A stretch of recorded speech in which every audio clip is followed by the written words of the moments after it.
2 dakika gidebilir. Girmezsin oraya. Tamam, gelen araçlar oraya gidiyor.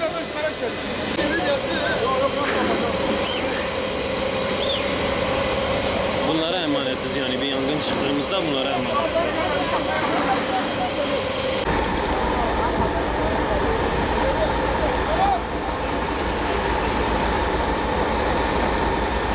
Citroen'le tip gibi zaten buraya da sergilemişler.